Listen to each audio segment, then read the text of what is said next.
பிடிச்சிருந்தா லைக் பண்ணுங்கள், உங்கள் ஃப்ரெண்ட்ஸ் அண்ட் ஃபேமிலி கூட ஷேர் பண்ணுங்கள். சப்ஸ்கிரைப் பண்ணி மறக்காமல் பக்கத்தில் இருக்க பெல் ஐக்கானை ப்ரெஸ் பண்ணுங்கள். வாங்க வீடியோக்குள்ளே போகலாம். ஹலோ காய்ஸ், இந்த வீடியோவில் என்ன பார்க்க போகிறோன்னா வெதரை பற்றி தான் பார்க்க போகிறோம். ஃபர்ஸ்ட் ஆஃப் ஆல் நம்ம வெதருக்கும் கிளைமேட்டுக்கும் உள்ள டிஃப்ரென்ஸை பற்றி பார்க்கலாம். இப்போ கிளைமேட்னால் பார்த்திங்கன்னா ஒரு இடத்தோட லாங் டேர்ம் வெதரை பற்றி சொல்கிறது கிளைமேட். இப்போ ட்ராபிக்கல் ரீஜியன்னா எப்பயுமே ஹாட்டாக இருக்கும். சதர்ன் ஹெமிஸ்பியர் போலார் ரீஜியன்ஸ்லாம் பார்த்திங்கன்னா கூலாக இருக்கும். இதை மாதிரி விஷயத்த சொல்கிறது கிளைமேட். வெதர்னா டே டு டேல எந்த மாதிரி மழை பெய்யுமா இல்லை வெயில் அடிக்குமா இந்த மாதிரி விஷயங்களை சொல்கிறது வெதர். இந்த வெதர் எப்போ வேணால் சேஞ்ச் ஆகலாம். அட் த செகண்டில் கூட வெதர் சேஞ்ச் ஆகலாம். இந்த வெதரை ப்ரெடிக்ட் பண்ணுறதுக்கு மீட்டியாலஜிஸ்ட்னு சொல்கிற வானிலை ஆய்வாளர்கள் இருக்காங்க.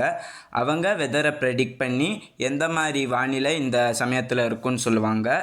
இந்த வெதர் மெயினாக சன்னை டிபெண்ட் பண்ணி இருக்குது.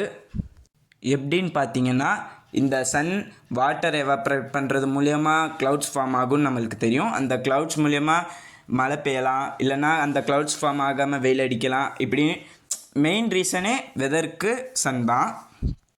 இந்த வெதரை எப்படி ப்ரெடிக்ட் பண்ணுறதுங்கன்னா, இந்த ப்ரெடிக்ட் பண்ணுற வேலையை மீட்டியாலஜிஸ்ட் பார்ப்பாங்கன்னு தெரியும். அவங்க எப்பயுமே இந்த வெதரை ஸ்டடி பண்ணிக்கிட்டு இருப்பாங்க. எதை ஸ்டடி பண்ணுவாங்கன்னா, அட்மாஸ்பியரிக் ப்ரெஷரு, அட்மாஸ்பியரிக் டெம்பரேச்சர், அதுக்கப்புறம் ஹியூமிடிட்டி அதாவது ஈரப்பதம், அதுக்கப்புறம் அளவு, அந்த மழை பெய்கிற அளவு, இதெல்லாம் அவங்க ரெக்கார்ட் பண்ணுவாங்க. இது மூலியமாக எந்த அளவுக்கு வெதர் இருக்கும் அப்படின்ட்டு ப்ரெடிக்ட் பண்ணுவாங்க. இதுக்கு வெதர் பலூன்ஸை யூஸ் பண்ணுவாங்க. அதாவது ஹீலியம் பலூன்ஸை பறக்க விட்டு அது மூலிமா வெதர் ப்ரெடிக்ட் பண்ணுறது. அதுக்கப்புறம் வெதர் ஸ்டேஷன்ஸில் இதை ப்ரெடிக்ட் பண்ணுவாங்க. இந்த மாதிரி பல விஷயங்கள் மூலியமாக மீட்டியாலஜிஸ்ட் கண்டுபிடிச்சி இந்த மாதிரி வெதர் இருக்கும் அப்படின்னு சொல்லுவாங்க. எல்லாருக்குமே ஒரு கேள்வி இருக்கும், எந்த மாதிரி சைக்ளோன் ஃபார்ம் ஆகுதுன்ட்டு. சைக்ளோன்றாங்க, ஹரிக்கேன்றாங்க, டைஃபூன்றாங்க, சில இடத்துல டொர்னாடோன்றாங்க. இதுக்கெல்லாம் என்ன வித்தியாசன்றது.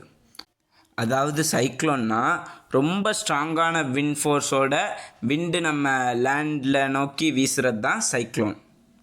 இந்த ஹரிக்கேன், சைக்ளோன், அதுக்கப்புறம் டைஃபூன் இதை மாதிரி எல்லாத்துக்குமே ஃபார்ம் ஆகிறது காமன் தான். சன் மூலியமாக வாட்டர் ஹீட் ஆகி ஆப்ரேட் ஆகும்போது அந்த ஓஷனோட மேல் பரப்பில் லோ ப்ரெஷர் ரீஜன் ஃபார்ம் ஆகும். அந்த லோ ப்ரெஷர் ரீஜனுக்குள்ளே சுற்றி இருக்க மாய்ஸ்டர்லாம் உள்ளே வரும்போது மேகத்தையும் இழுத்துட்டு வரும். அது மூலயமா அது ஒரு ரொட்டேஷனை க்ரியேட் பண்ணி சைக்ளோன் ஃபார்ம் ஆகுது. இந்த ரொட்டேஷன் வார்டெக்ஸ் எல்லாம் ரொம்ப ஃபாஸ்ட்டாக ட்ராவல் பண்ணும். லேண்டுக்கு வரும்போது ரொம்ப டெவஸ்டேட்டிங்கான டேமேஜஸை கொடுக்கும், லைஃபுக்கும் சரி ப்ராப்பர்ட்டிக்கும் சரி. ஹரிக்கேன்ஸ் மோஸ்ட்லி அட்லாண்டிக் ஓஷன்லேயும் நார்த் பசிபிக் ஓஷன்லேயும் ஃபார்ம் ஆகும். மோஸ்ட்லி அமெரிக்காவை டார்கெட் பண்ணி ஃபார்ம் ஆகும். சைக்ளோன் இந்தியன் ஓஷன்லேயும் சவுத் பசிபிக் ஓஷன்லேயும் ஃபார்ம் ஆகும். டைஃபூன்ஸ் நார்த் வெஸ்டர்ன் பசிஃபிக்கில் ஃபார்ம் ஆகும். டைஃபூன் மோஸ்ட்லி சைனா, தைவான் இந்த மாதிரி ரீஜன்ஸை டார்கெட் பண்ணும். இந்த மூணுத்துக்கும் இருக்க மேஜர் டிஃப்ரென்ஸே அதோட ரொட்டேஷனோட டைரெக்ஷன் தான். ஹரிக்கேன், டைஃபூன்ஸ்லாம் நார்த்தன் ஹெமிஸ்பியரில் ஃபார்ம் ஆகுறதுனால கவுண்டர் கிளாக் வைஸில் சுற்றும். சைக்ளோன்றது சதர் ஹெமிஸ்பியரில் ஃபார்ம் ஆகும், அதனால் கிளாக் வைஸில் சுற்றும்.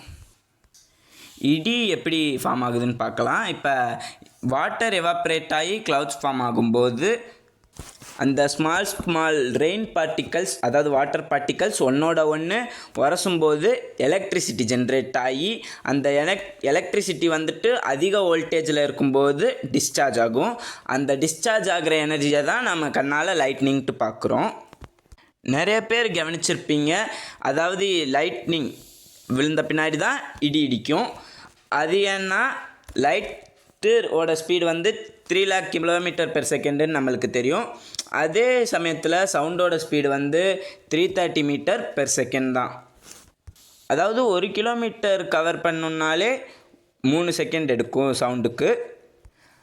இதனால் லைட் ஃபஸ்ட்டு நம்மளை ரீச் ஆகிடுது, அதுக்கப்புறம் கொஞ்சம் நேரம் கழித்து தான் சவுண்ட் ஃபார்ம் ஆகுது. இந்த சவுண்ட் எப்படி ஃபார்ம் ஆகுதுன்னா, அந்த ஹை வோல்டேஜ் எலக்ட்ரிசிட்டி பாஸ் ஆகும்போது சுற்றி இருக்க மாய்ஸ்டர்லாம் ரொம்ப ஃபாஸ்ட்டாக எக்ஸ்பேண்ட் ஆகும். அது மூலயமா ஒரு ஷாக் வேவ் க்ரியேட் ஆகி அதுதான் நம்ம காதில் கேட்குற இடியாக ஃபார்ம் ஆகுது. இந்த லைட்னிங் ஹரிக்கேன்ஸ் பற்றிலாம் சில ஃபேக்ட்ஸ் தெரிஞ்சுக்கலாம்.